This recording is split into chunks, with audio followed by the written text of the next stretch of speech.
Yes, sir. Uh, Give you a brief introduction of sir, then it will be Okay. started by him. Okay. Okay. Thank you, Okay. sir. Yes, sir. Good morning, Dr. Rahul Dubey, sir, and good evening to all the faculty member and participant. Welcome you all in the sixth session of this FDP on Energy Management Challenge for Alternative Eco-Friendly System. Today's lecture is on charging station for an electric vehicle, and it will be covered by Dr. Rahul Dubey. Dr. Rahul Dubey has PhD from IIT Roorkee in the area of FPGA-based motor control. His work experience in the industry and academia. In the past, he has worked in a Hitachi High-Rail Electronics, Nirma University, AICTE, and a Tesla. He currently works with Julos for creating and delivering current content in the area of edge AI. Recently, Dr. Dubey has authored a book on IoT and a second book on emerging technologies, both published in Cengage. It is such honor for us to have you today among us. Please welcome Dr. Rahul Dubey. Over to you, sir. Thank you very much, Anukriti. Thank you for the nice introduction. Thank you, sir. Yes, so I will start. I will share my screen. Okay, so let me see if I will take control of this now, or can you give me control? Yes, sir. It has been given to you. It has been given. Okay, so let me see. Open share tray. Okay. Okay. Okay, so can you see my screen now? Yes, All sir. of It is you? visible. Yes, It sir. is visible. Okay, very good. Okay, so I want this to be a kind of an interaction because it is easier for me to speak in an informal manner and it is easier for you to follow along. So the concept of this faculty development program is on energy management challenges for alternative eco-friendly systems. So yes, so the world is trying to come up with new options of how to manage energy, and energy is being used in several areas. Energy is being used for cooking, for transportation, and for heating your homes or cooling your homes, and so many other areas that energy is being used. And energy, when we talk about alternative energy, we think usually in terms of transportation, because transportation is what strikes us the most or what we see the most. But energy, if you see worldwide, energy for heating and cooling of a house is also huge.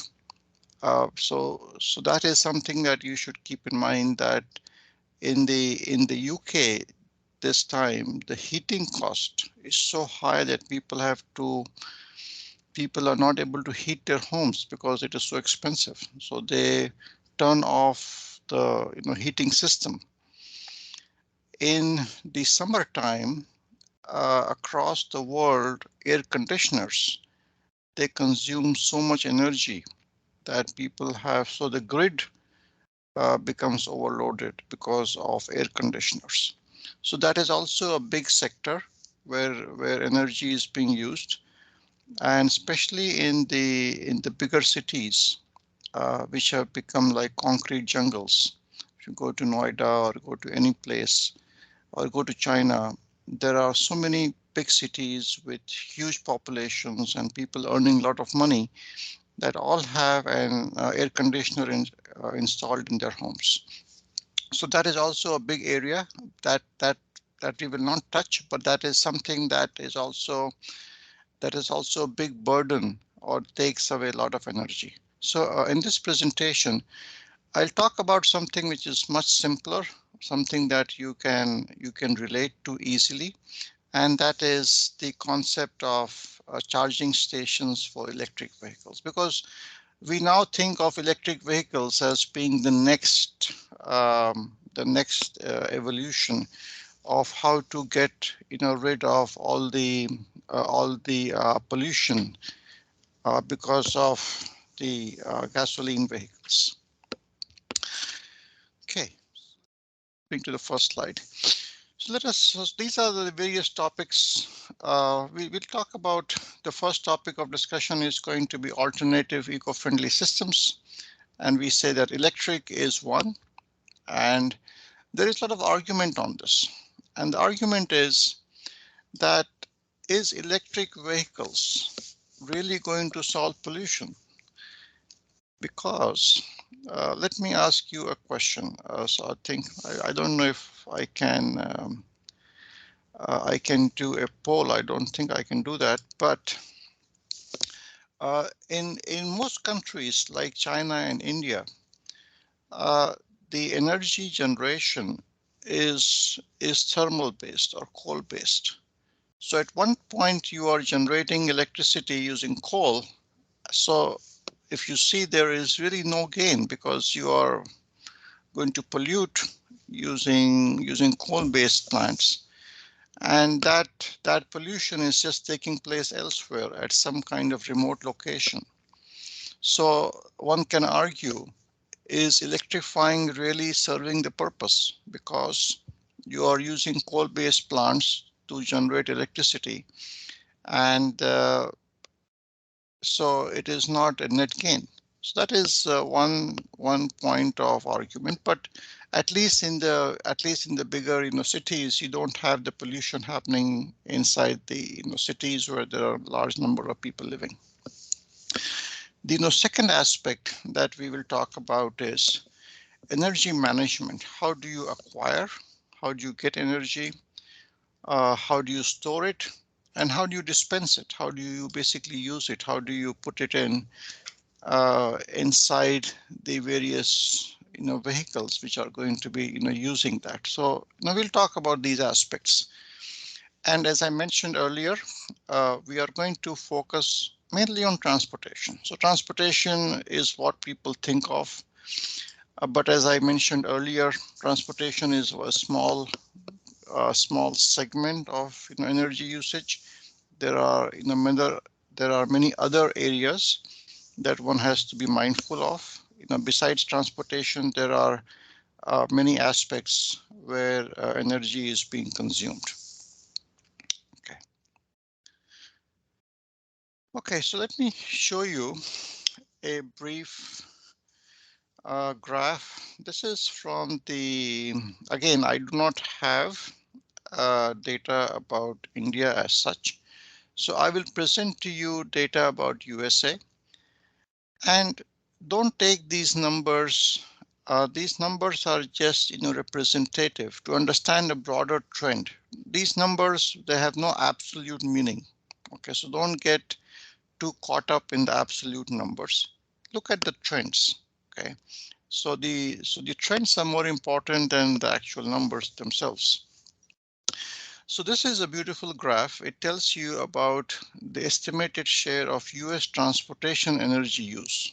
Okay, and this is very recent. This is as recent as 2021. So if you see for transportation, the maximum energy is being used by light trucks. So the trucks like our small trucks, which are used to carry stuff from the market, and so those are the trucks which are taking a large amount of energy. Followed by cars and motorcycles. So cars and motorcycles also consume a lot of energy. Okay, and if you see the cumulative of light trucks, cars, and motorcycles, it's more than 50% of the energy usage. So if we address these two aspects, so if we are able to convert cars and motorcycles and light trucks, we would be addressing 50% of the total transportation energy is being used by these two areas, which is very big. And I think that is what many people are talking about these days, that how can these be converted to alternative kinds of fuel, because 50% energy usage. And recently the world has seen there is a lot of dependence on energy, especially when you are working with oil, and for a country like India, which does not have enough, capacity for its own oil. A lot of India's foreign exchange goes to procuring oil from different countries, such as in the Middle East and in Russia and so on and so forth. So if you were to waste or invest a lot of your foreign exchange for procurement of oil, you would much rather be independent. You would much rather use coal, which you have plenty, to generate electricity and basically have that take care of 50% of the energy usage. Okay. And if you see on the top, these are small numbers, trains and buses. So there are trains and buses which use diesel. Okay, so you have a train locomotive factory in Varanasi, DLW, diesel locomotive works, which makes diesel engines. Aircrafts also take up high-speed diesel. But if you see, they are very small. You have military tanks and all the stuff. So they are smaller in a number compared to cars and motorcycles and light trucks. So this is a good graph to keep in mind. What is the total energy used by different modes of transport? Okay. Okay, if there are any questions, you can type it somewhere and we can discuss those questions as and when we come to that. This is another graph that I want you guys to take it, keep in mind. This is the fuel usage. Again, it is linked to the United States, but it gives you a perspective of how much fuel is being used. Okay. Over the last 5 decades. So the last 50 years. So if you see from 1970 all the way to 2020, 50 years, okay? So it is the same age as I am. I was born in 1970, so it's almost 50 years. I also became 50 years recently. So if you see here, this is the million gallons per day. So 1 gallon is approximately 3.76 liters. Okay, so almost 4 liters is 1 gallon. Okay, and how much is the amount of consumption per day? If you see here, this is shown in blue. So gallons per day. If I highlight this graph, you will see this graph is close to it basically touches almost 400 million gallons per day. That is the energy consumption, the fuel consumption of the light duty vehicles. Okay, so these are the light duty vehicles that you talked about earlier, the trucks, the cars, the motorcycles. They have been using in the United States close to 400 million gallons. So if you were to convert it to liters, we multiply it by 4. So that would be 1600 million liters per day. And what is interesting is the number has not changed in the last 50 years. Okay, so the number has not changed because, or the number is more or less static. And this number is static because the fuel efficiency of the vehicles, the miles per gallon, has gone up. So that is definitely true that in the last 50 years, the number of light vehicles has increased. But despite the number of light vehicles increasing, we don't see a proportionate change in the consumption because the efficiency of the vehicles has changed. Okay, and that is why it is these much newer cars, they are much more efficient. They give you more kilometers per liter or more miles per gallon. in the place I live. So I live in California, which is the western part of United States. California is an expensive, very expensive state. Recently, the petrol prices had become almost $6 per gallon. Right now, they're around $4 per gallon. So if I were to convert it, so let's say $4 per gallon or $1 per liter. So it is, you can say, whatever the rupee to dollar conversion is, 85 rupees, 83 rupees, I don't know.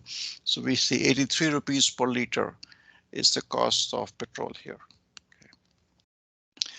And it had become as high as $6 or $1.5 per liter. Okay.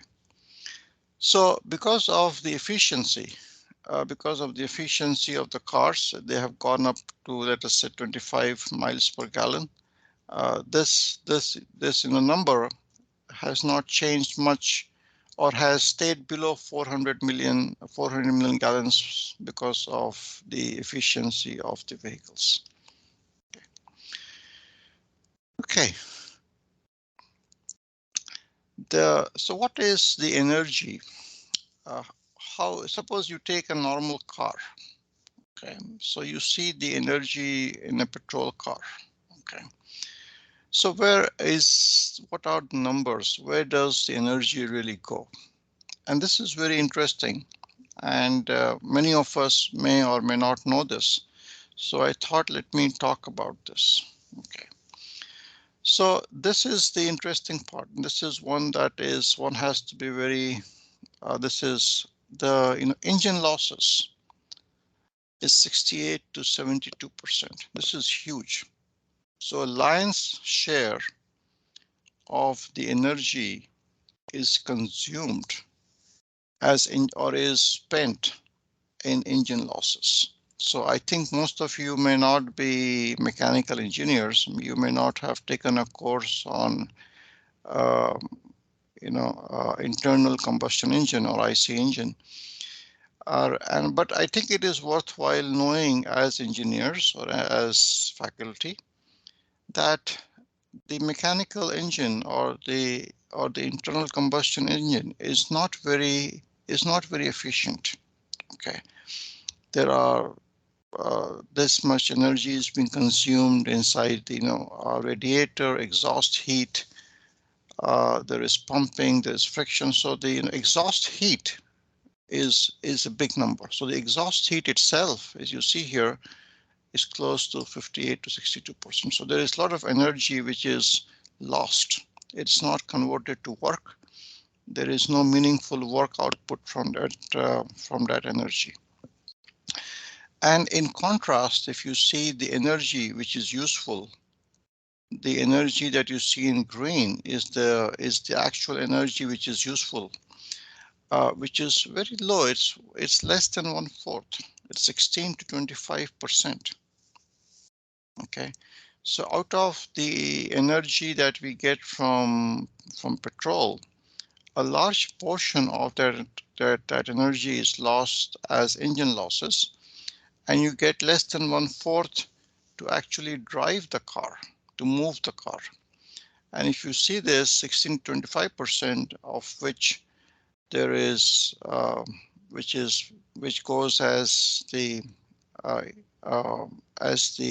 energy to counter wind resistance, rolling resistance, and braking, and so forth. So this is energy going to the wheels. So it makes a lot of sense that we pay so much for energy, and we just get a small portion of it. And this doesn't make sense that you go and you earn 100 rupees and you only get to use 20 rupees. 80 rupees goes away as taxes. Okay, so that is not going to put a smile on your face, isn't it? that you earn 80 rupees, or that you earn 100 rupees and 80 rupees goes towards taxes, and you get to use only 20 rupees. It is a similar scenario that this picture is in fact, showing you. There are some, other aspects also. The other aspects is there is energy being used for the AC in your car. You have power steering, so some energy is being used for the power steering. Some is used by headlights, and that is all provided by the battery, which is being charged by the alternator in the car. So this is a good picture. Again, this is to keep in your mind what is happening. And the other aspect is the drivetrain losses. So what happens is that the drivetrain losses again are not very big, just 3 to 5%. So the engine drives an axle, and the axle transfers the power to the wheels. So that losses from the engine mechanical power to the power transfer to the wheels is also not very significant, just 3 to 5%. So this is since we're talking about transportation, these are some numbers that you should keep in mind, that where is the energy used meaningfully. Rest of it is just going away for various other things. Okay, so we can come back to this slide again. If there are questions, we can always return back to the slide for during our discussion phase. So this is the table. This is the table that compares three kinds of cars. Okay, so this is the table where we have put in some hard numbers based on what we saw on our previous slide. So we talk about three kinds of cars. We say gasoline is the one which is being used, and that we saw that 68 to 72% is engine losses, 3 to 5% is the drivetrain losses, and approximately 16 to 25% energy is what is useful and what is being delivered to the wheels of the car. Okay. Then there is a hybrid. So hybrid is something that you guys must have heard about. Hybrid is very good, but inside a hybrid car that you see at the bottom, we are recovering 5 to 9% of the energy by use of regenerative braking. So if any one of you have used a hybrid car, or have sat inside a hybrid car, you will see that the efficiency of a hybrid car is much more.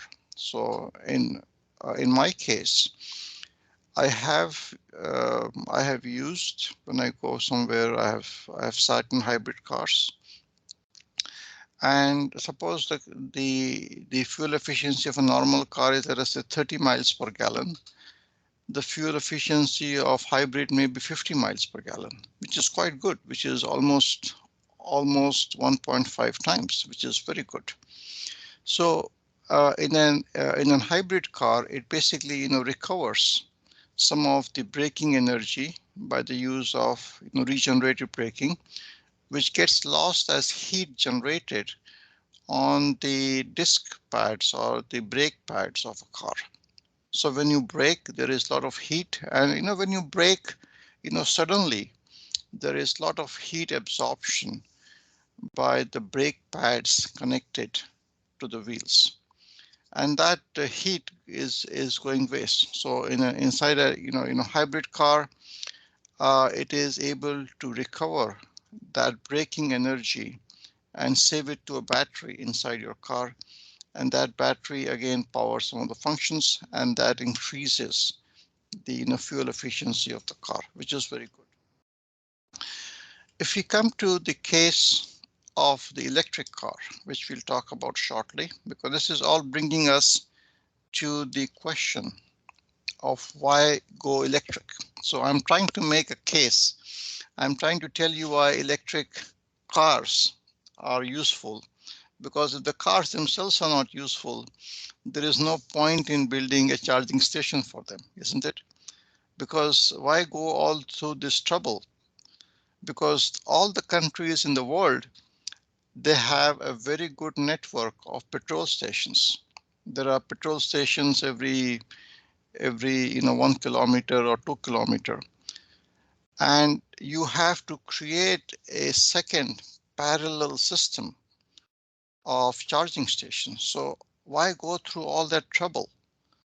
Because unless the objective is meaningful, nobody wants to invest that much money and that much energy into putting up these charging stations. So we have to make sure that it is worthwhile, it is actually useful, and that is why I'm trying to explain these ideas about the efficiency of different kinds of these transport vehicles. So in this case, as you see, for the electric, all these losses combined, the losses of drivetrain, parasitic losses, engine losses, all that losses combined is only 18%. This is the real thing that I want you guys to take back from this presentation. If you have to tell somebody tomorrow, and somebody asks you, what did you do yesterday evening? Well, you say, well, I had gone to see Pathan, or you can say I was listening to some person called Rahul Dubey. He was explaining to us something. So you can tell them that, look, I learned that in an electric car, only 18% of the energy is being used for engine losses, parasitic losses, and drivetrain losses. And you get a lion's share of 87 to 91% energy to the wheels. This is huge. So that means that the energy that you are supplying to charge the battery, you get the maximum return on that energy. Okay, and this is why electric vehicles make sense, because the electric motor is very efficient as compared to an IC engine. Okay, so the electric motor was always efficient as compared to an IC engine, but because we did not have a mechanism to use it in a moving car, that is why it was not used. But now that we have enough energy density on the car itself using large batteries, so they have become viable, they have become feasible. And this is a big thing, that you get to use up to 90% of the energy in the battery is being used for the right purpose, which is as energy going to the wheels of the car. Okay, any questions so far? Anybody wants to say anything? And so you can write on the chat, and I think maybe I will come to the chat and I can discuss your questions one by one. Okay, any observations? The second thing which is of interest is this, that electric vehicles, they are able to recover up to 22% of the energy using regenerative braking. Okay, so 1/4 of the energy which is lost as heat or dissipated as heat, that energy gets recovered by electric vehicles. So they're very efficient. They want to extract the last drop of juice, okay, from the battery. So they want to make it very efficient. Okay, so what I will do here is I will send a PDF copy of this presentation to Navdeep, and he can share it with you guys after the presentation, so you can have this for your future reference. So I would assume most of you are electrical engineers, but just as a review, let me show you a block diagram of an electric drive system. This is something that you may have studied in power electronics. or the course on electric motors. This is basically that. So what we are doing here is this. That this is the battery, which is storing the energy. Okay, so this is at the bottom of the car, at the floor of the car. It gives the car a good center of gravity. Okay, and this is very beautiful. So if you see a car, which I will show you in the next slide. So this is the bottom of the car is where this battery is placed, and the battery is used to power a three-phase inverter. So if you recall what is, so there is a DC bus, which is the output of the battery, and the DC bus goes to a three-phase inverter, which converts from DC to AC, and this supplies to the AC motor of the car. And during braking, the energy is captured or taken back, and it goes through a regenerative braking module, which basically converts the three-phase. There is a three-phase converter which converts the AC to DC and again charges the bus. This is all happening by itself when the car is being driven. That there is, during the motoring part, energy flows in this direction during motoring. Okay, and if you see during braking, energy flows in this direction. Okay, and this is, you may have seen the different four-quadrant operation of motors, how they work in motoring and regenerating regions. Okay, so when we come to charging, there are two kinds of chargers. So if you come from the left-hand side, there is the normal AC charger. Okay, and the normal AC charger, it takes AC voltage. There is a converter from AC to DC, and that converter is what is used to charge the battery. The second kind of charger is the DC charger, where we have DC, high current DC, and that is used to charge the battery.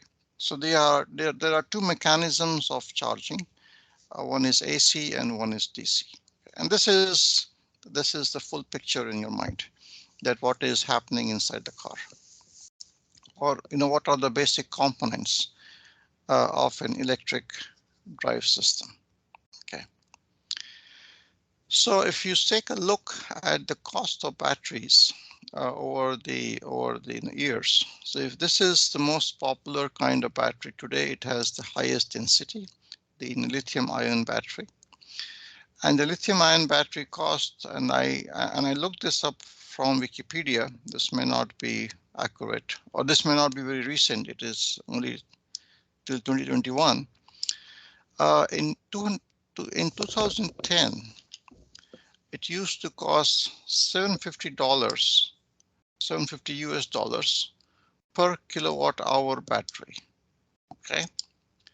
In 2021, that cost reduced substantially to $132 US per kilowatt hour of battery.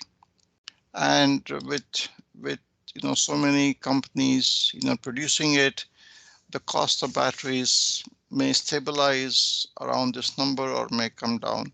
This is a good number to keep in mind. It costs around $100 approximately for each kilowatt hour of energy of battery storage. So $100 is around 8,000-9,000 rupees. So this is a good metric to keep in your mind. What is the cost of battery per kilowatt hour? What is the cost of a lithium-ion battery cost? Okay.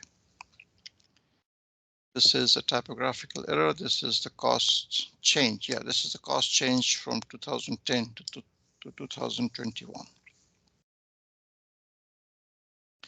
And in the US, right now, what is happening is the more all the car companies, at least the one we talked about earlier, Tesla, they don't produce their own batteries. So they have another company such as Panasonic or LG. These companies from Korea and Japan, they are able to, they have set up factories. So there is a factory, there's a battery factory very close to the main vehicle factory. So Panasonic may be running its own factory producing batteries, supplying to Tesla, whose factory is next door. So because these battery manufacturers, they are specialized people, so they have their own factories, their own manufacturing. So, and these are the two common which we are seeing in the United States. Panasonic and LG are supplying to various other companies. So in the United States right now, Tesla is #1 in electric cars, but we are seeing Hyundai come up with their own electric cars, very nice. We are seeing Volkswagen, they are coming up with their electric cars. There are electric cars from GM, General Motors, Chevrolet. Recently, Ford has also entered the market with an electric truck. And the trucks are the largest selling vehicles in the United States. So not the kind of trucks that we see. These are smaller trucks the size of a car, but they don't have the back seat. So the back seat is open. They can you can transport materials. Suppose you wanted to transfer your sofa from point A to point B, you can use your own truck. So that kind of thing. So trucks are very popular. They are the largest selling vehicles, and the Ford trucks are very popular here. And since this country is in construction, everybody is doing some kind of work on their homes, and that people love to have trucks. And especially in rural America, everybody has a truck. Okay, that was a small side story. So let's take a look at what is the layout of the components inside an electric car. Okay, so inside an electric car, you see that this is the electric traction motor. Okay, this is the motor which is being used to drive the wheels. Okay, this is the motor that we are. This is the battery right here. Okay, so this is the battery that you see. This is the battery, and it is at it basically increases the stability of the car because it is at the floor of the car. It has weight. So instead of the battery becoming a liability, the battery has proven to be a good, it acts like a ballast. It acts to stabilize the car, to give it a good center of gravity. Okay, so this is where the battery of an electric car is. And this is the point where you can use it for charging. So this is the charging point, and this may change with different kinds of cars. This is a very, very, generic. This is the power electronics controller, which is the inverter, which converts from DC to three-phase AC. This is where the inverter is. There is a DC to DC converter. You have thermal cooling. There is the transmission, which takes the power from the electric motor and then converts it, and then delivers it to the wheels. So that is the drivetrain or the transmission. Okay. This is the auxiliary battery, which is used to turn on the lights and the other functionality inside the car. This is the auxiliary battery supplying to the car's ECU. the electronic control unit, and so on and so forth. Okay.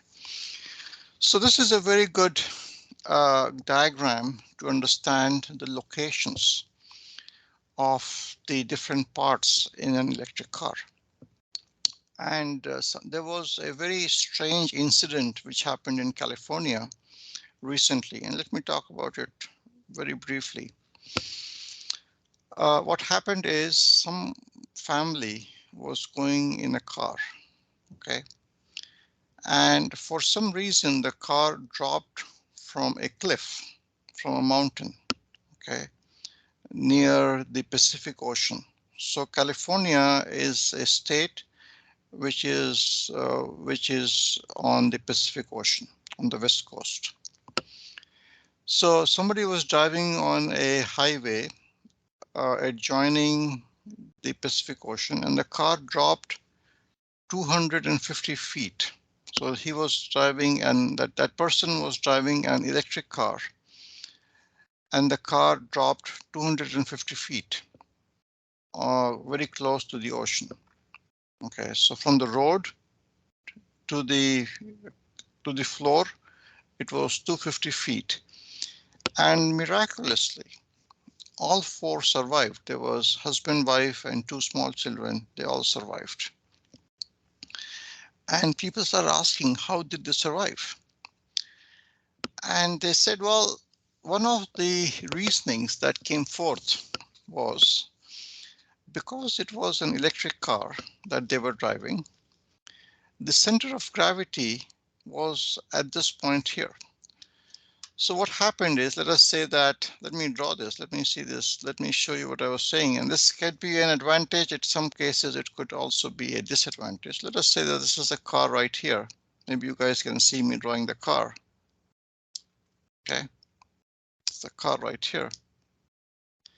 Now, when the car fell 250 feet, it basically landed on its wheels, okay, because the center of gravity was at this point. And since it landed on its wheels, the wheels absorbed all the energy from the fall. If you have it, had it been a conventional car, okay, so let me draw a conventional car the way that would have fallen. A conventional car's weight is centered at the front of the car because it is the engine of the car which has the maximum weight. So a conventional car, when it falls off, or which could have fallen off, would have fallen off like this because the weight of the car is in the front. So a conventional car would have fallen off like this, and then the impact would have come on the body, on the front part, and that would have caused more damage. But in this case, because it fell as if it was driving in the same kind of condition, the wheels took the impact, and by the grace of God, all the four occupants were saved. That's a side story. That doesn't mean that the electric car was designed for people to fall off cliffs, but that's the side story. Yeah. Okay, we can come back to this presentation again. I think I have been speaking for an hour, and you guys have been listening to me for an hour. So I think we all deserve a break. We can take a quick 10-minute break and come back. And so I'm not sure what is the amount of break that has been set. Let me ask Navdeep. Navdeep, what is the break time? Or is it a good time for a break?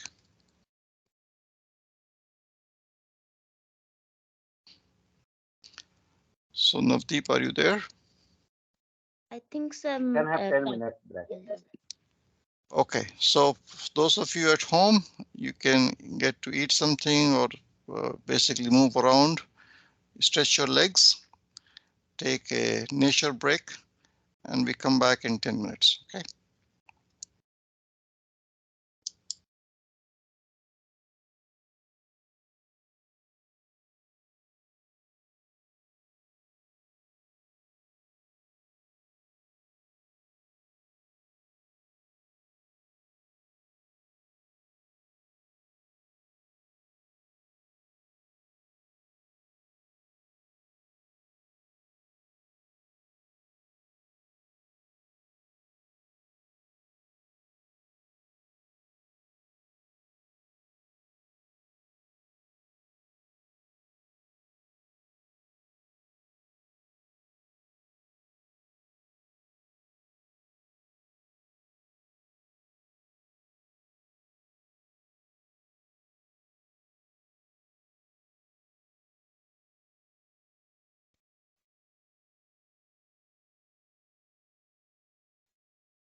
Okay, so I'm back from my break. So I'll give you guys about a minute to reassemble, and then we'll start in a minute's time.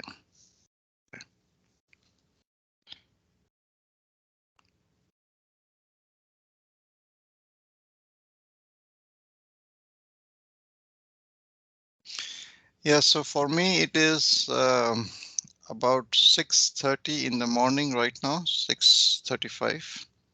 Slightly early for me, so I still am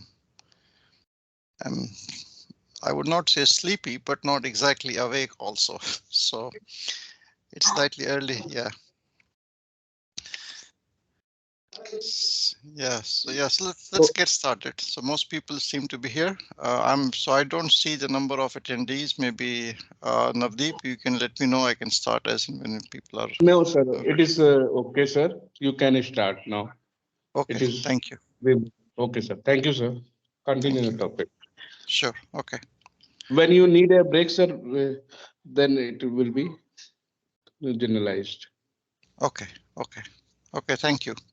Okay. Yes, this is where we stopped. Hopefully you guys are back. This is where we stopped where, before we took a break, I just pointed out to you, where is the battery? This is a battery that we want to charge. Okay, so what is the role of the battery? And what are the different components in terms of inside an electric car? And you must be thinking that why are we spending so much time on these items? Because there is a saying which I heard when I was in the university as a teacher, that no matter who makes the syllabus or what the syllabus contains, the teacher teaches what they know. Okay, so the same story goes here. So I am teaching something, and we will progress to the topic that we are. That is a side note, yes. Okay, so what is the electric car battery? Let us talk about the battery this is something that not many people talk about. So a car battery, the large battery that you see inside here, inside these boxes, there are these small cylindrical cells that we see as AA battery, or maybe slightly more bigger than AA. They are small cylindrical high density cells. And it's not one monolithic battery, okay? So it is battery consisted of smaller cells. In case if the cells go bad, the car still works because it is all connected together. So if some of them are not contributing, it won't charge to the voltage level, but it still continues to work. So instead of being one monolithic battery, it is consisting of small cylindrical high density cells, and they are all connected together. And these cells, there may be close to 3,000 or more cells inside a battery pack. And the battery pack is what we saw on our previous slide, which is at the floor of the car. Most cars, their battery ratings in the States is maybe 75 kilowatt hour or 100 kilowatt hour. Okay. And there is a question, how long does a battery last? So if I buy an electric car today, when will I have to replace the battery because it's not charging well? It's just like your phone, just like a smartphone, that you see that it discharges very quickly after 4 or 5 years, if you keep the phone for 4 or 5 years. So a battery, as you see based on the tweet here, it can last up to 300 to 500,000 miles. Okay, so this says that the current battery modules last 300 to 500k miles. In terms of kilometers, it is 1.6 kilometers per mile. So it can go up to 500,000 to 800,000 kilometers. That's a big distance. So most of us, our car's mechanical body will not last for 800,000 kilometers. So that is a big number. So you can charge a battery up to 1,500 cycles, 1,500 times. And every time you charge it, it gives you a range of 300 miles or 400 miles.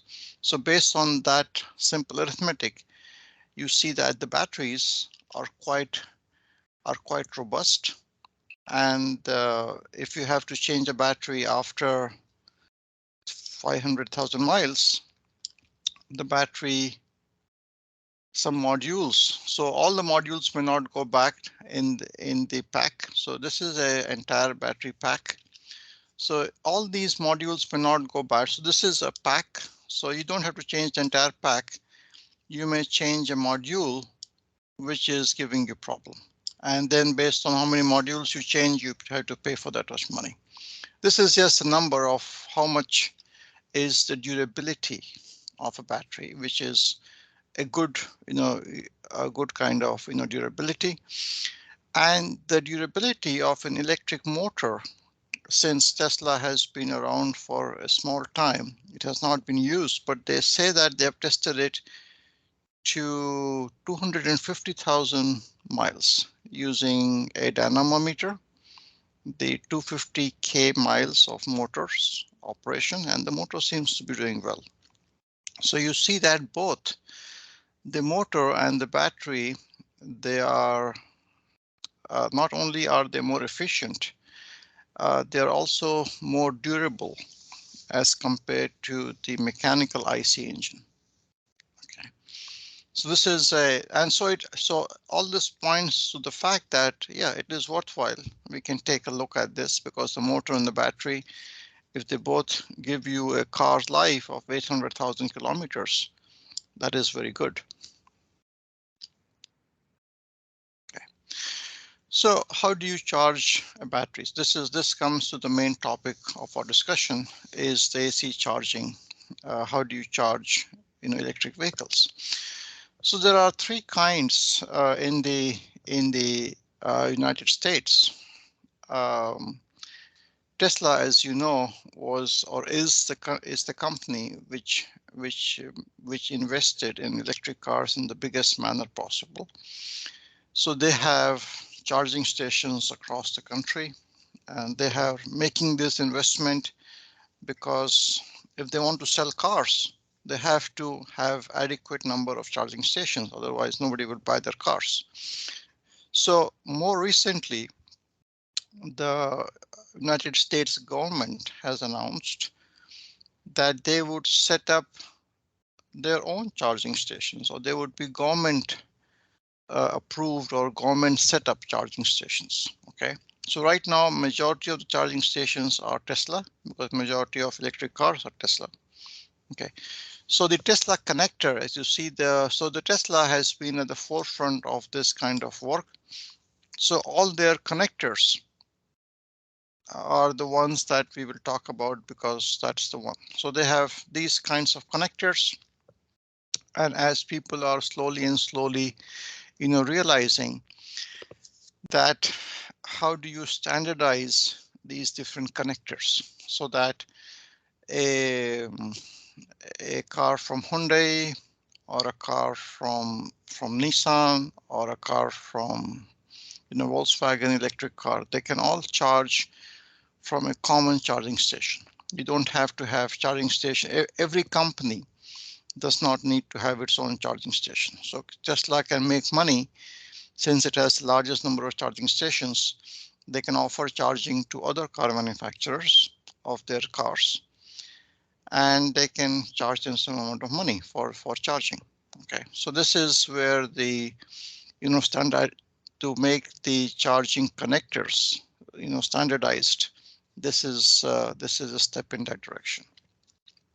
So as you see that when you buy a car, you get a charger. Okay, just like when you buy a smartphone, you get a charger. Okay, so the charger comes free.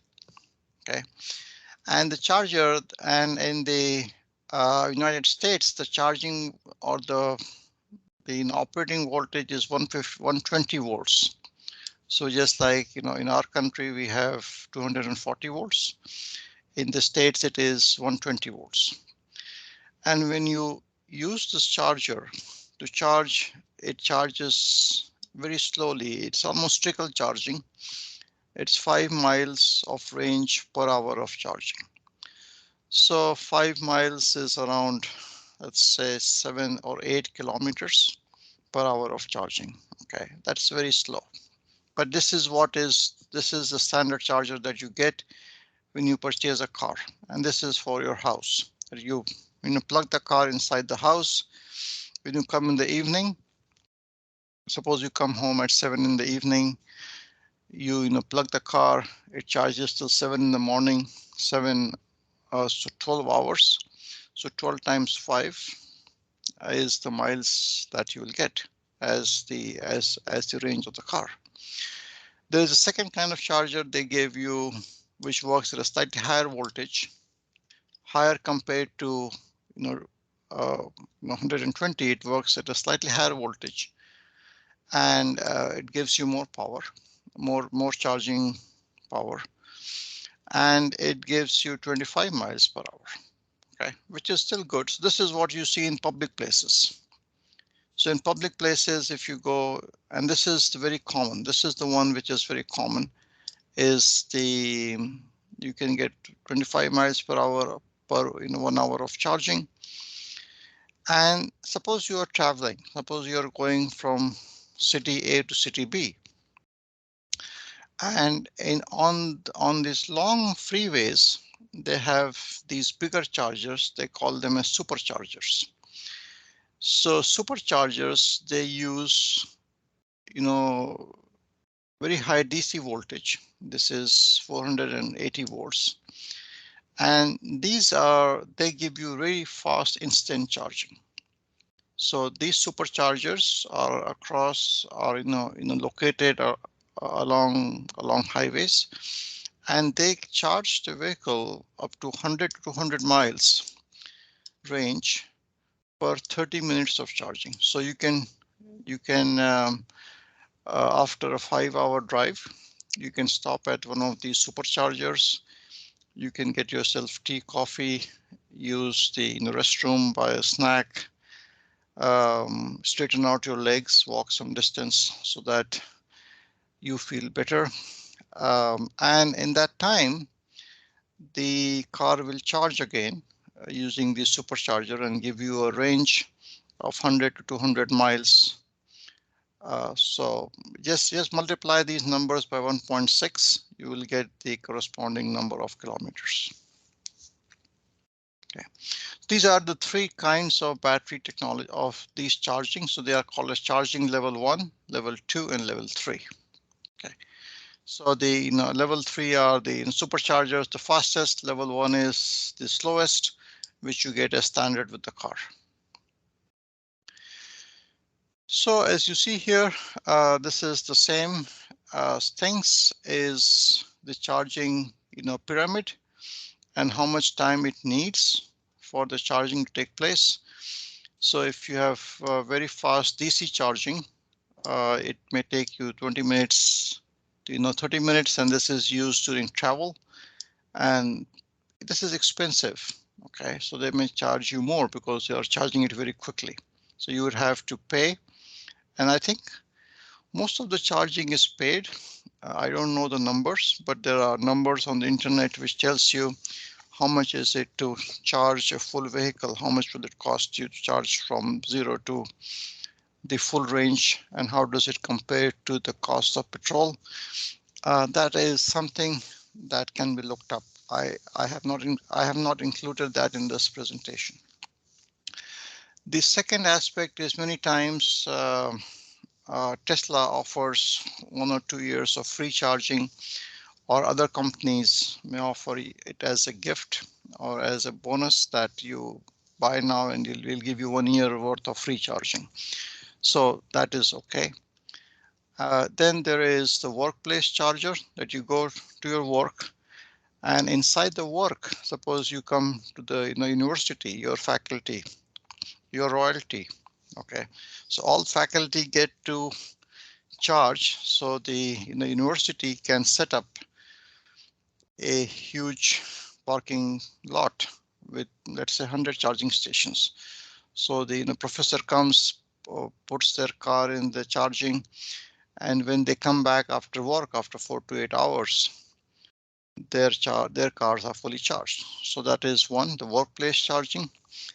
And the one that we saw earlier is the low power AC that is at home, that you come home, put the car inside the garage, plug it in, and it charges over 8 to 12 hours. That's the most economical. And it's also very slow. Okay. So these are some numbers, some guidelines of what is happening. And please understand, all this is in the United States. Okay, this does not mean that this is the best way to do it.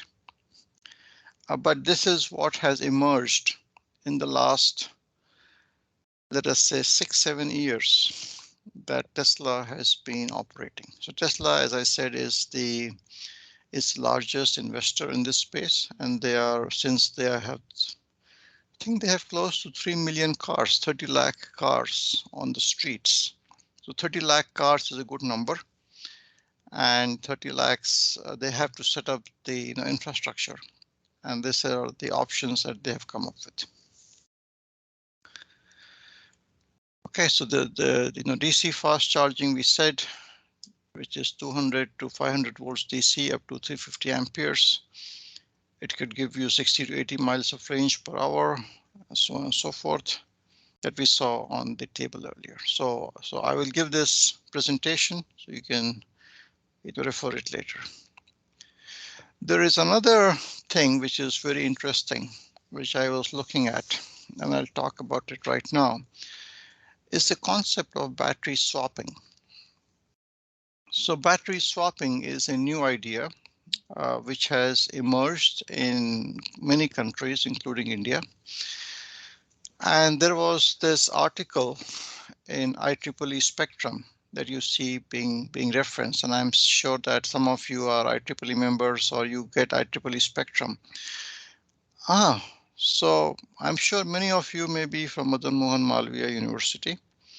So I studied in Madan Mohan Malviya from 1987 to 1991.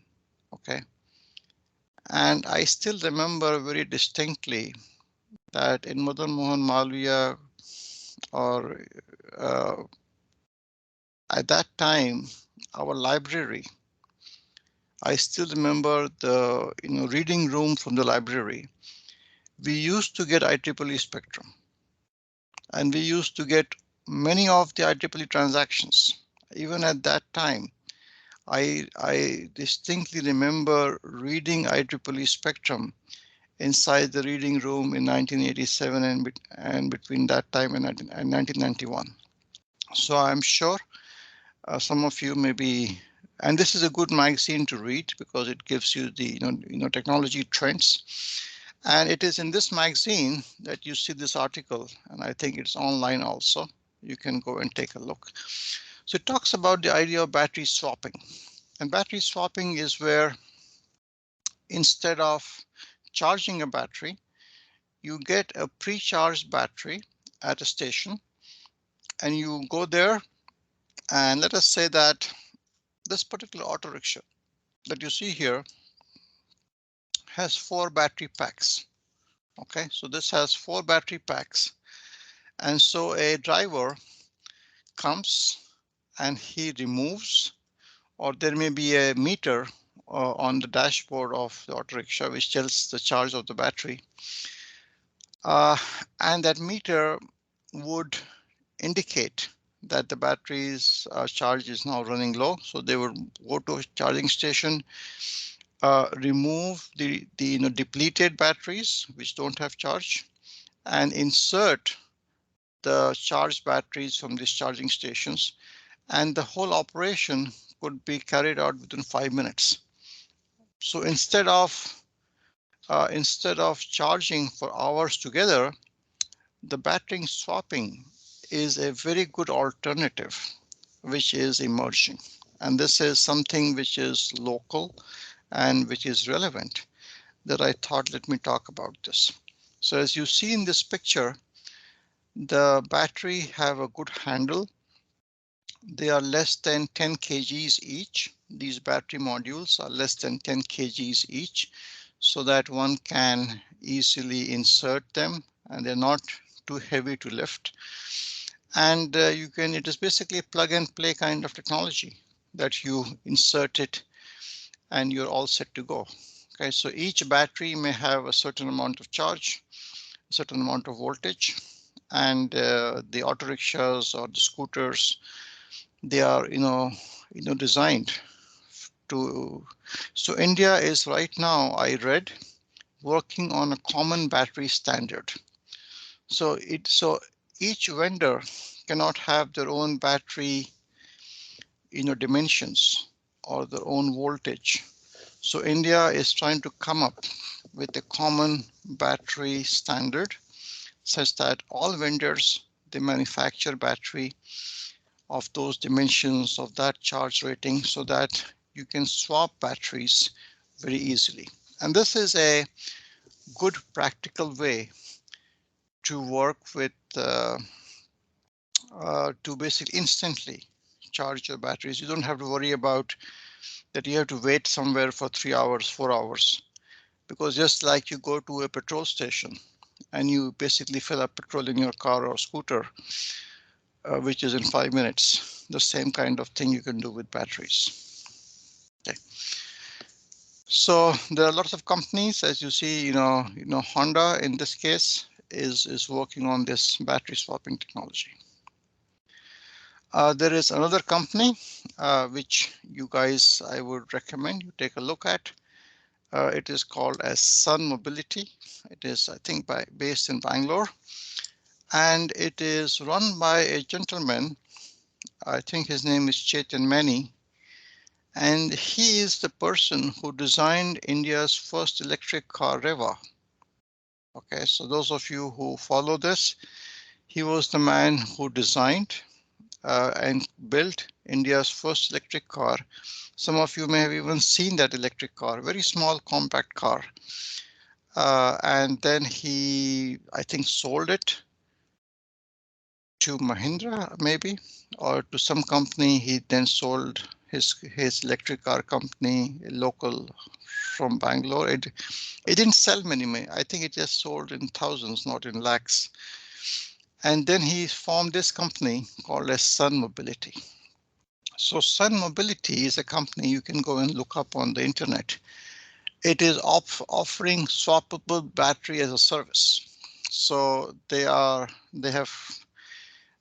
created these quick interchange stations. Okay, and this is very similar to these stations that you see here. So this company has set up this interchange stations, and inside this they have a battery which looks like this.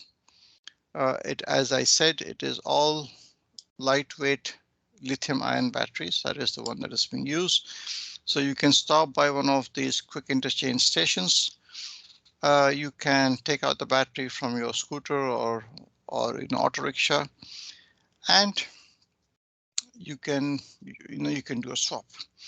And these people, they use IoT technology to monitor. So each of these batteries has the ability to communicate using SIM cards. Okay, so the company knows where all their batteries are and where all people are using it, and so on and so forth. And they also have user apps, so you can use your app to pay for the battery or to get a new battery, and so on and so forth. So they are using a beautiful interconnection of IT and battery swapping. They have these multiple plug and play docks that, as you saw in this, there are 4 docks, 1, 2, 3, 4. So you can have batteries. So I'm sure they are still working on this, so they can work with the manufacturer and help them specify their dock. And this is the way that you would be handling it, so that the process of inserting a battery is quite straightforward and simple.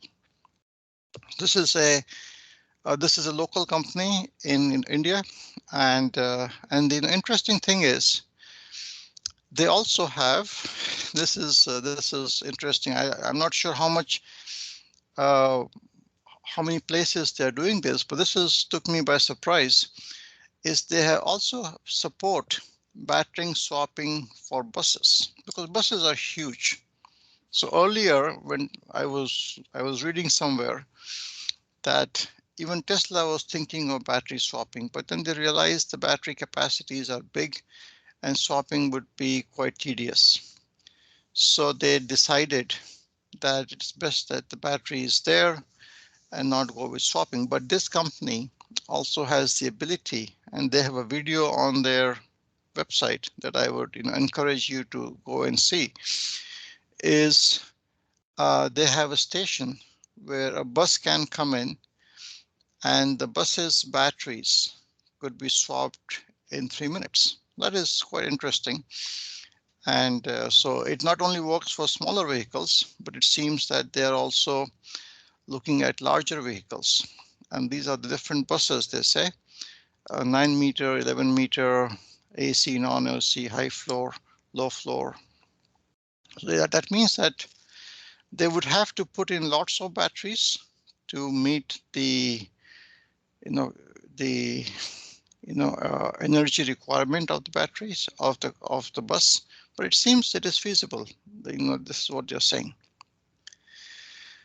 Okay, this is again from the same company. As you see here, they have something called as the Command and Control Center.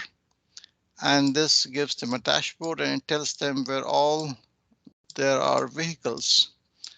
This is in the city of Bangalore. So these are all the rickshaws and scooters which have their batteries on them. So as I said earlier, the batteries are equipped with Bluetooth and GPS and GSM connectivity. It is possible to do a remote health monitoring. So you can remotely monitor what is the charge of a battery in a particular scooter. Okay. There is some amount of microcontrollers in the battery system that help you determine the health of the battery. Is it still able to retain its charge, or is the battery depleting very quickly because it's getting older? So there is some amount of analytics to find out the aging effect of the battery. Okay, so these are some very interesting ideas, and these ideas are likely to become bigger in the coming years. Okay, so this is the person I was speaking about.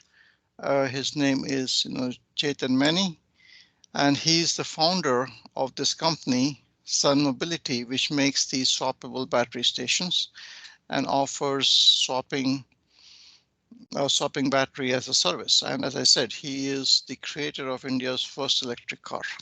Okay, this is very recent. This is as recent as maybe 15 days ago, January 13th, 2023. They say that he has 210 electric vehicle swapping points across the country. Okay, and they work with rickshaws and so on and so forth. The majority is in the Delhi NCR region. Maybe some of you may have seen it. So yeah, this is something very useful to know about. Okay, so we talked about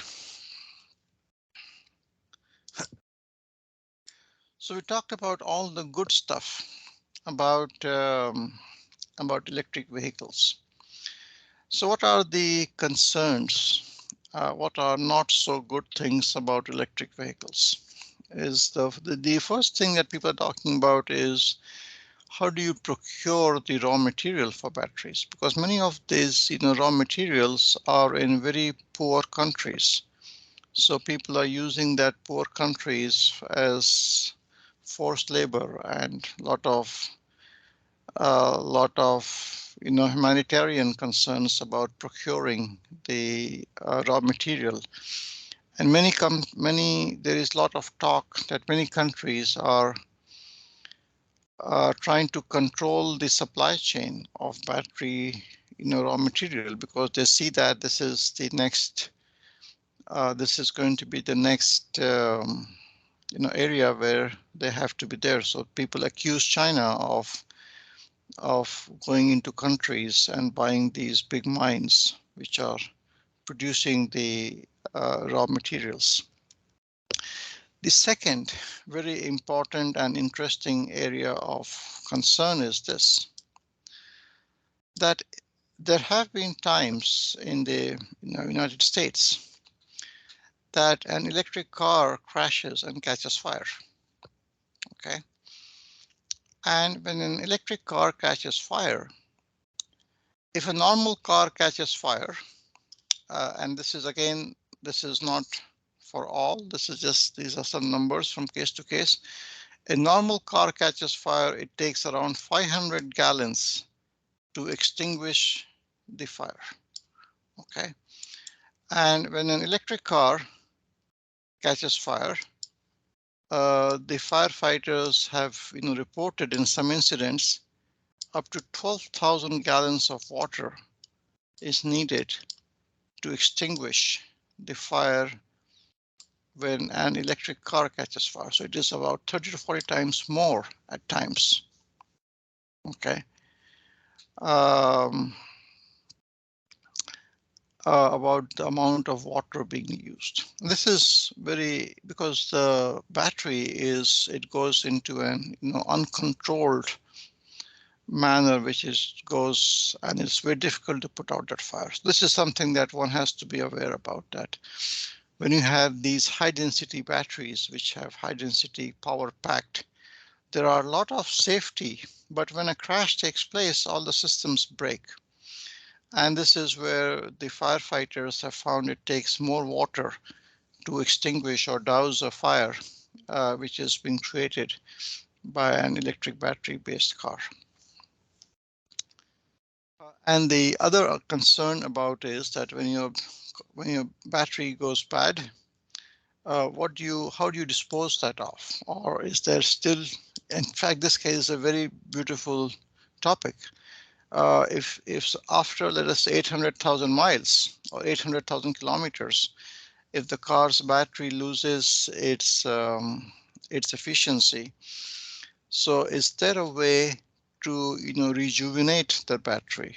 Can you do something in the process chemically that it becomes easy? So can you upgrade a battery, or can you refurbish a battery such that it could be useful? That is something of big concern, is what do you do with these dead batteries? Okay, so this is a I think this is all I have right now, and these are certain references, the graphs which I had shown you earlier, the graphs of the energy usage, the graphs of the amount of petrol being used. So this is all the information I got from these websites. So this is all that I have to say from my side, but I am very happy to open up the discussion to questions. You may ask me about anything that comes to your mind related to the area of electric vehicles and how they are being used, and you can also give me your feedback. What are your thoughts on this? I'm quite keen to listen to your thoughts about this particular topic. Okay, so the floor is open for discussion. So are there any questions on the chat, Navdeep, that you would like me to say, or anybody can type in something and somebody can read it out to me, or if people are brave enough, they can unmute themselves and ask their questions, or let me know their comments.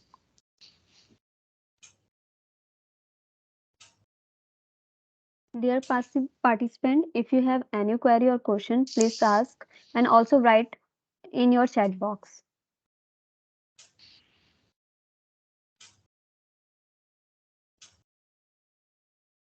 Hello, sir. I have one question. Yes, please ask. Okay. Electric vehicle can participate as a frequency regulation, sir. in grid system. So how does it's affecting on a if battery it is affecting on it, or we can there is no issue is while using a frequency regulation as a grid? Okay, okay, good question. So let me paraphrase what I understood. Okay, let me tell you what I understood from your question, and you can correct me if I have understood it correctly or not. Okay. So what you are telling me, or what you're asking, is this: that when the load on a system goes higher, the frequency drops. Okay, so Yes. you are saying that would these electric vehicles contribute to a frequency drop because of increased loading? Yes, sir. See what is happening. That is a good question. And this is where the people have to design. So you have to set up a whole network of these charging stations. Okay, the whole country, you should have charging stations just like the way you have petrol pumps today, one every kilometer. You would have to have charging stations every at least 10 kilometers or 50 kilometers. And you would have to ensure that the voltage, there is enough power available at those charging stations. So if you want me to make a comparison, you see how electric trains operate. So electric trains, they have their own specialized substations. And those substations are given very high priority. They would never be the power to the electric train substations, which offer 25 kV lines to these electric locomotives. Those powers would never be cut under load shedding. Otherwise, the trains would stop. So the same way, the substations powering up these electric vehicle charging stations would have to be given very high priority. You just cannot do load shedding on them. They have to be sourced from a outlet or from a substation, which does not, which keeps very high level of uptime to these different charging stations. So, and that is something that the government has to think, that do they have enough capacity, enough electrical capacity to support such charging stations. In the United States, and I did not mention this, but where are these systems being set up? Okay, this is a very important point. And let me tell you this. See, if you see that now for a petrol station, you have to purchase a plot, isn't it? Yes. And the plot has to be at the center of the city. Okay, so that people can come. It's not a plot inside some, somebody's farm. That has no meaning because nobody can access it. So similarly, in the United States, there is no space available. Where do you set up these charging stations? So what has happened is that big companies, big supermarkets, they have given a section of their parking space for electric vehicle charging.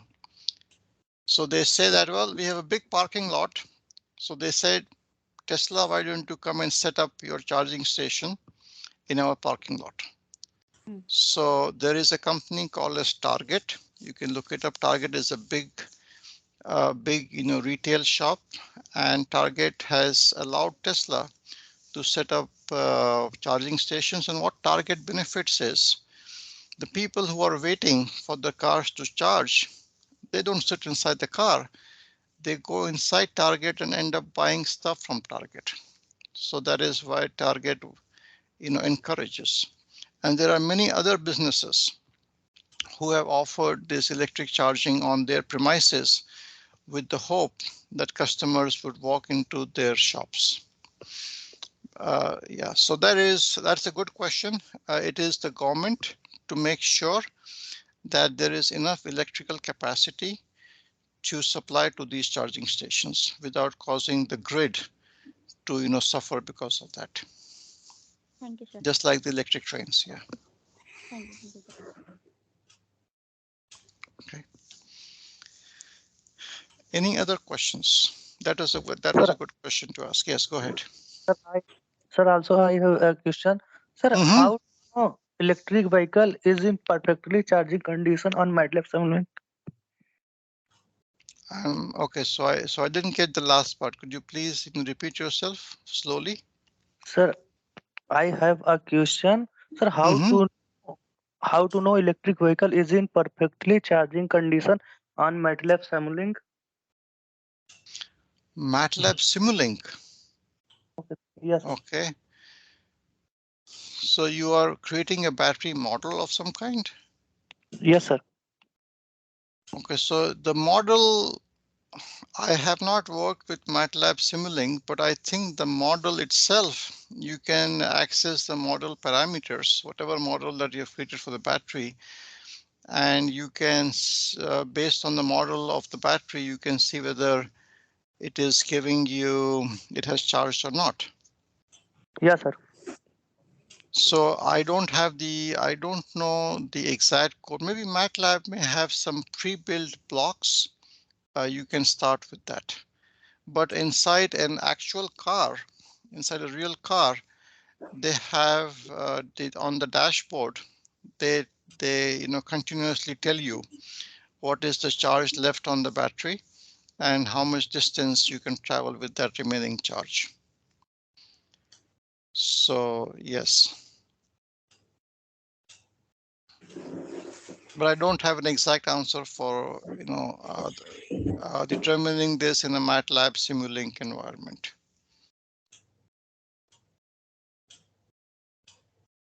Okay. Any other questions? So I see that some of you are carrying out some kind of research on the modeling of these batteries, which is very good. But I would also encourage you, all of you, that work with both ways, work on simulation and also real systems. Because one problem I see in our country is that we spend too much time in simulation and not physical systems. So I would encourage you work on both ends. So that would make your work much more useful. Okay. Okay, very good. Any more questions? Good evening, Hello, sir. sir. Yes, tell me. Please ask. Sir, I have a question on regenerative braking, sir. Yes. Participants. Sir, Hello. Yes, ask. Yes. पहले अपने आप को introduce कर दीजिए. Okay, sir. Then ask the question. Sir, I'm Nitesh Tiwari. I'm the research scholar in MMMUT and also working as an assistant professor in KIPMCT Gorakhpur. Okay. And I'm working in the field of electric vehicle, especially drives and charging stations, sir. Okay, excellent. Yes. Okay, please ask. Sir, I have a problem with regenerative braking.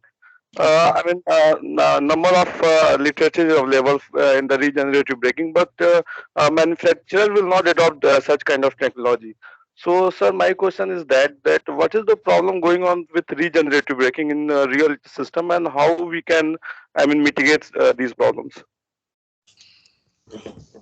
Well, yeah, so on this diagram, which I have shared on your screens, this is a very simplistic diagram, which seems very simple, that you have a three-phase converter, and the three-phase converter gives back energies from the motor when it goes into the regenerative state. So the question is this, that it's going to cost some amount of, there is some cost with the power electronics. Okay, and this power electronics to implement regenerative braking is not very straightforward. So you have to incur a cost. So are you trying to do this for existing vehicles or for new vehicles? You're doing as a retrofit application, or is it a brand new application? Sir, actually, we are doing only simulation for this part only. We are not going with the hardware modelers and all. Okay, so simulation, you can see the simulation, what may happen. See, this is something that I am guessing. but you can see that the voltage generated from an electric motor when it goes into braking is not, if you were to plot the voltage on an oscilloscope, it's not going to be a flat line. It is going to droop very quickly as the car brakes. So you start braking at time t here. So at time t1, you basically press the brake, okay, and it gives you so much voltage. And as the car comes to a standstill, or as the car slows down at t2, the amount of voltage that you are getting back from the motor is going to drop substantially. Okay, so this is the amount of energy that you are going to recover. Now, since the DC bus may be at a fixed voltage, you may have to use a boost converter to make sure that you charge the DC bus at the voltage which it expects to be charged. Okay, so, and this is as the speed of the motor becomes less, the voltage output from the motor is going to also become less, and you have to use an intelligent boost converter to boost the voltage to the level expected by the DC bus. So those are the aspects I would think you should consider when working with regenerative braking, and understand that regenerative braking does not work all the time. You have to have a sudden stop. If you are slowing down, if you're coasting to rest, suppose you are seeing like a red light and you take your foot off the accelerator, the car will coast to rest. The car will stop because of its own friction and the resistance of the wind. You will not get any output in regenerative braking. But when you do a sudden stop, or when you do a sudden braking, so the entire momentum of the car, that energy gets transferred to the regenerative module. So you have to understand what conditions give you the maximum regenerative energy.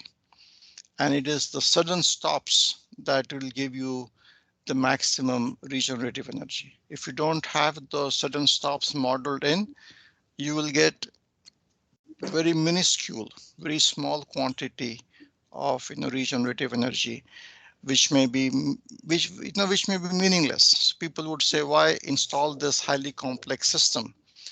What if I'm able to recover a small amount of trivial amount of energy that I can recover back? Okay. Okay. Thank you, sir. Thank you so much. Sure. Hello, sir. My name is Amit Yes. Sharma. Okay. Hello, sir. Okay, I'm audible. Amit. Yes. Sir, hello, sir. Loud and clear. Sir, Yes, go ahead. sir, my name is Amit Sharma. I am a research scholar of Madan Mohan Malviya, and my under the stream guidance of Dr. Navdeep Singh. And so my research area is electric vehicle and converter technology. So recently I published a paper in Springer LNEE where I discussed about the wireless power transfer under the resonance technique and SS compensation. So, sir, just I want to know that how we can increase the wireless power transfer, because the efficiency which we were getting in the system was less. So, what are the things by which we can increase the efficiency of the system? So Amit, I think you definitely know more on this topic since you have published 2 papers. I am going to speak from a generic perspective that this sounds like a good technology, and I still remember there was an experiment carried by the inventor, not the company, the inventor Tesla. Okay, Nikolai Tesla, where in his days when he created the wireless energy power transfer, I have seen some things, but please understand that from a practical perspective, because I don't know the physics, I don't know the electromagnetics, I don't know the conditions for resonance for maximum power transfer to take place. I don't know any of those. You know those much more than I do. But from a practical perspective, as I see here around me, very few vehicles are using wireless transfer. Okay, and because the efficiency of that that has not yet matured because it is still in the research phase, but on the ground, the ground report says that it is all direct transfer from high speed lines. So if you see here this voltage diagram, it is very, because see, nobody wants to wait these days, whether it is for internet, nobody wants to wait for a long time. So people want their vehicles to charge very quickly. If people say, well, I go to a petrol pump and I can fill up my tank in 5 minutes or 10 minutes. I want my car, electric car, to charge up to full range in the same amount of time. So the expectations are very similar because oil has very high energy density and you can pump in very quickly. So at the moment, the practical perspective is the research in wireless transfer is happening, but people are not very patient. The world is becoming impatient, okay, and they want fast charging. So wireless has not yet made its way to mainstream. So that is the ground report. I don't see anybody talking about wireless charging of their cars or their any kind of electric vehicles. Yes. But sir, in the recent in around 2022, the Denmark and the Norway, they are running certain buses which do the static charging, and we are also planning. These countries are also planning to develop the technology for the dynamic charging also. Possibly they may have under the road inductive loops. So when the bus comes and stands on top of that inductive loop, the charging may happen. But I do not know, as I said, I don't know much about the efficiency of power transfer. Is it for I mean, I don't know the rates of power transfer, so I cannot comment on that, but I don't see that around me. So that is what I can tell you, because I don't know the research. I can tell you what I see around me, and in the US, I don't, because public transport in the US is not very popularly used. As you said, Europe uses a lot of public transport, and there are chances that they may be using it there. So, yeah, so I don't know much about it to answer this question, Amit. This is what I know, Okay, sir, and that I have shared. Yes. One more question, sir. Since we are using a heavy amount of batteries, so a large amount of current is generally required to charge them. So, so a heavy amount of current leads to the heating of the batteries also, which may lead to certain mishaps also. So, Correct. so certain systems are to be also be incorporated in that. So, it might Correct. be possible that the overall vehicle becomes very bulky. So Well, yes. any Go ahead, other Amit. types of which we can incorporate apart from the cooling systems, which Yeah, so see, these people, they carry out a lot of work there. There is a truck launched recently, a big truck, which would also have batteries. Okay, they call it semis in the US. So even the cables, you not only, forget the batteries, even the cables need to have some kind of cooling mechanism to pump that amount of current, because the copper, as you know, the current density of copper, if you were to pump in that much amount of current, the copper wires inside the insulation would also melt, or the insulation would melt. So they also have cooling in the cables also, which is supplying from the power point to the battery itself. Now the the cooling, I think they have some amount of cooling happening. I don't know exactly what they have in terms of cooling. But again, they are happening hand in hand, Amit. I don't know. See, as all the same battery, by the way, the same battery they have in the car, it works across all these three chargings. Okay, so it works at level 1 charging, which is like a trickle charge, level 2 up to 80 amperes. The fastest is up to 350 amperes. So the same battery can support all these three charges. Bye bye. Okay, sir.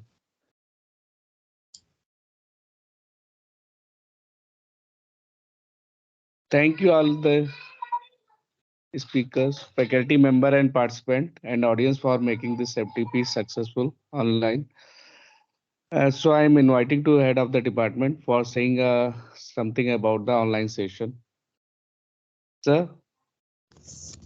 Navdeep ji and Ji, all sir. the participants.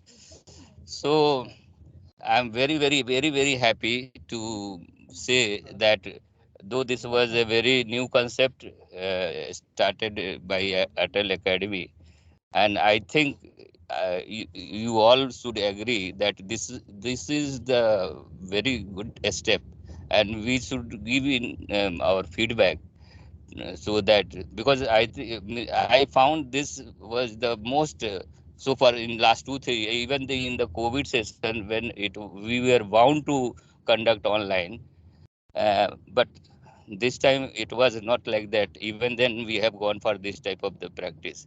So this timing was very good, though of course this for this US guys and other it is early in the morning, but throughout the globally it suited for us as a participant. So it should be given, means from my side it is 10 out of 10 for this success. On the scale of 10 it is 10 out of 10.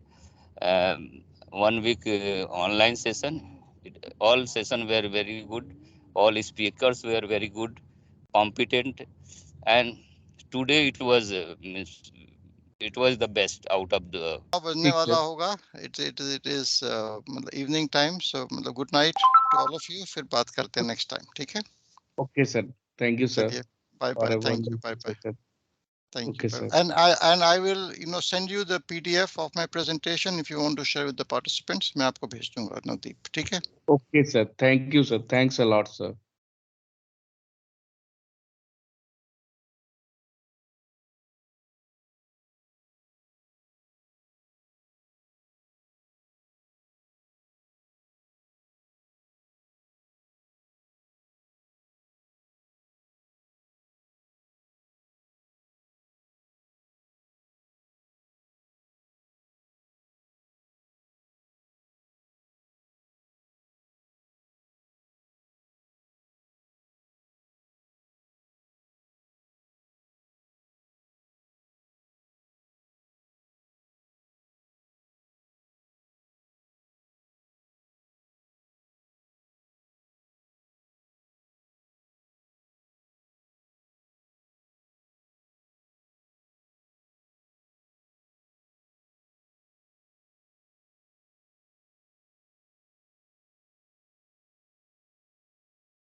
Yes, thank you.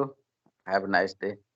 Okay ठीक है, तो आप लोग अपना Sunday enjoy करिए, Saturday evening है, picture देखिए, serial देखिए, फिर बाद में बात करते हैं। Thank you very much, bye bye from my side. Bye. Thank you, sir.